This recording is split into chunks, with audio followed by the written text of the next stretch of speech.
जय जगन्नाथ। ब्राह्मण काल काल को वंदनीय पूजनीय।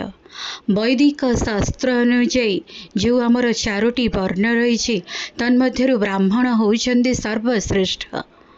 कहीं ना ब्राह्मण ब्रह्मांक मुखरु जात, भुजरु क्षत्रिय, जानु अर्थात जंघरु वैश्य, चरणरु शूद्र। ब्राह्मण तार ब्रह्मत्व बलरे समस्त अरिष्ट को निज भितर समाहित करिवार सामर्थ्य रखे। आउ जो ब्राह्मण त्रिसंध्या पाठ करे, गायत्री उपासना करे, अग्निहोत्र वेदाध्ययन आदि जहाँ जहाँ ब्राह्मण उचित कर्म जे समस्त विधि विधान रूपरे पालन करे ना, से ब्राह्मण सहित टक्कर देला भलिया ए संसार रे केही नहीं। आ से ब्राह्मण एते सर्वश्रेष्ठ एते पवित्र, ता वाक्य रे सिद्धि थाए, जहाँ कहे ताहा ही फलवती हुए। तेणिक से आशीर्वाद हो बा अभिसंवाद हो, ब्राह्मण को स्वयं भगवान निजे ही पूजन करती। जो कृष्ण सुदामांकर जेतेबेले भागवत रे रचित होइछे कृष्ण सुदामा विषय, सेथिरे महाप्रभु सुदामा ब्राह्मणंकर पयर को निजे धौत करी तांको पूजा करुछन्ति। सुदामा थिले जणे ब्रह्म ज्ञानी, ब्रह्म जानती इति ब्राह्मण, सेथिपई तांको ब्राह्मण कहुए। जे ब्रह्म को जानती, ब्रह्मत्व जार सबु बेले प्रज्वलित होते, जे ब्रह्माग्नि द्वारा जो सब दान धर्म ब्राह्मण माने जो धन होते ता दान किंबा पुण्यरु, तेणु से जो अरिष्टि अमंगल अशुभ दान को निज ब्रह्माग्नि रे समाहित समूले ध्वंस करिवार सामर्थ्य ब्राह्मण थाए। एही बल तार आसी थे त्रिसंध्या जगु, गायत्री उपासना जगु। त्रिसंध्या कौन? त्रिसंध्या होची सकाळ मध्याह्न और सायंकाल रे जो प्रार्थना कराए ताको त्रिसंध्या कहा जाए। एही कर्म करुथबा ब्राह्मण चंदी सर्वश्रेष्ठ। त्रिसंध्या न करुथबा ब्राह्मणंकर कौन हुए ना, पतन हो जाए। आउ तांकर जो संतान जात हुअन्ति से दोषयुक्त जात हुअन्ति। त्रिसंध्या विहीन हो गले ब्राह्मणर ब्रह्मत्व नष्ट हो जाए, जहा फल तार पतन हुए। गोटे कथा कहूची, जणे राजा थिले, तांकर जेतेबेले ग्रह चक्र रे शनि चलन हेले ना, सेतेबेले तांको मारक भोगिबा को पड़िथिला बेली काशीर बहु विद्वान माने तांको परामर्श देले जे आपण आपणक ओजनर गोटे स्वर्ण प्रतिमा दान दियंतु।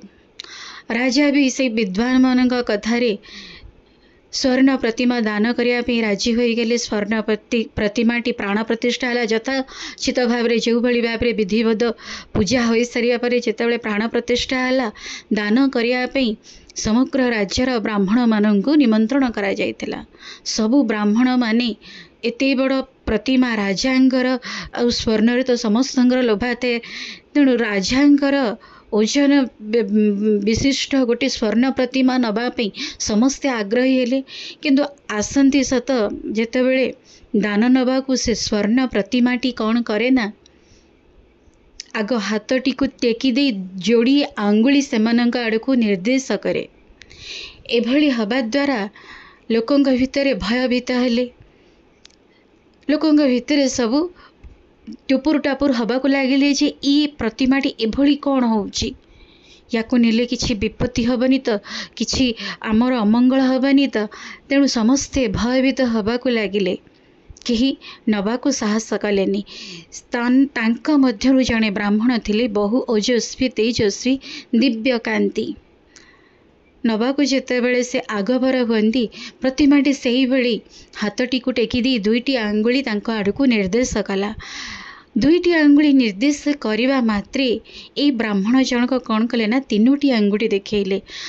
तत्क्षणात से स्वर्ण प्रतिमाटी कौन हला, नतमस्तक होई तांको भक्तिपूत प्रणाम जणैला। समस्ते तटस्थ काबा, एहार सत्यता कौन, यार मर्म कौन, समस्ते ब्राह्मण को पचारिबा को लागिले यार रहस्य कौन। ब्राह्मण जनक कहिथिले ए प्रतिमा प्राण प्रतिष्ठित हो सारिबा परे कहूची जे तुम्हें द्वि संध्या कर तो यदि द्वि संध्या करूछ ताले मते तुम्हें हजम करि परिबो नले नै एठी राम नाम सत्य होई जीव। मु तार उत्तर देइथिली मु द्विसंध्या कण मु त्रिसंध्या करूची। त्रिसंध्या करिके भी ए प्रतिमाटी को मु दान नेबा क्षणी देखंतु मो शरीर किभଳି मलिन पड़ी जाइछि। तांकर जो तेजमय कांति थिला ता निष्प्रभ दिसिला एते करिके भी।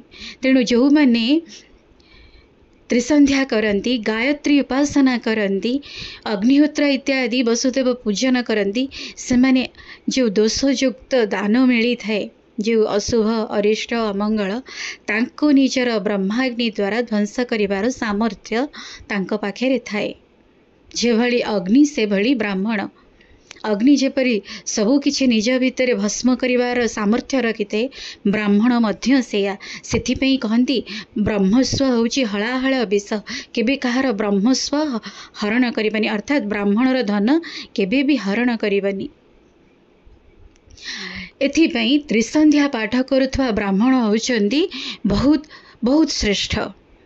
ब्राह्मण माने तो श्रेष्ठ, किंतु त्रिसंध्या गायत्री उपासना करुथवा ब्राह्मण माने एते परिमाण रे श्रेष्ठ जे न होई पारि थांतु, से धनी धनाढ्य न होई थांतु, किंतु निजर ई जो गायत्री निजर त्रिसंध्या बलरे बहु बड़ बड़ धनी मानी को भी से निजर पाद तले पकेवार सामर्थ्य रखि थांती। आउ एही भली ब्राह्मण माने बहुत निरहंकारी होइते, तांकठारे अहंकार न थाए। ब्राह्मण मात्रे ही दयालु, क्षमा से माने करि देई थांदी। तेणु ब्राह्मण त्रिसंध्या पाठ करिबा निहाती दरकार। कारण ब्राह्मण वृक्षरूपी ब्राह्मण विप्रो वृक्षः तस्य मूल ही संध्या। ब्राह्मण रूपी जो विशाल वृक्ष तार मूल होछि संध्या। जेभली गोटे वृक्षटे मजबूत हुए तार चेर माटी को कामुड़ी धरिते, सेही भली त्रिसंध्या करुथबा ब्राह्मणर मूल सदा सर्वदा कठिन होइकि ताकू केही हलेई पारंतिनी। आ छोट मोट जेतेबेले संसार रही कौनसी विपद आपद आसिले भी ता देहरे एमती हाल्का भावे बाड़ी होई पळेई जाए, तार किछि क्षति केही करि पारंते नाही। कारण स्वयं महाप्रभु ता सांगेरे थांती। त्रिसंध्यार महात्म्य, गायत्री उपासनार महात्म्य, अग्निहोत्र महात्म्य बलरे स्वयं महाप्रभु ता सांगेरे थांती। नमो ब्रह्मण्य देवाय। ब्राह्मण को सदा सर्वदा सुरक्षा दियंती महाप्रभु। ब्राह्मण को निजे ही पूजन करती। सुदामांकर पयर को निजे धौत करते महाप्रभु। महाभारतर जेतेबेले यज्ञ होइतला सेतेबेले मध्य ब्राह्मण मानकर उच्छिष्ट पत्र, साधु सन्थ मानकर उच्छिष्ट पत्र उठेबार कार्य महाप्रभु निजे वहन करथिले। सेथिपई ब्राह्मण सहित शत्रुता भेदभाव करिबा अनुचित।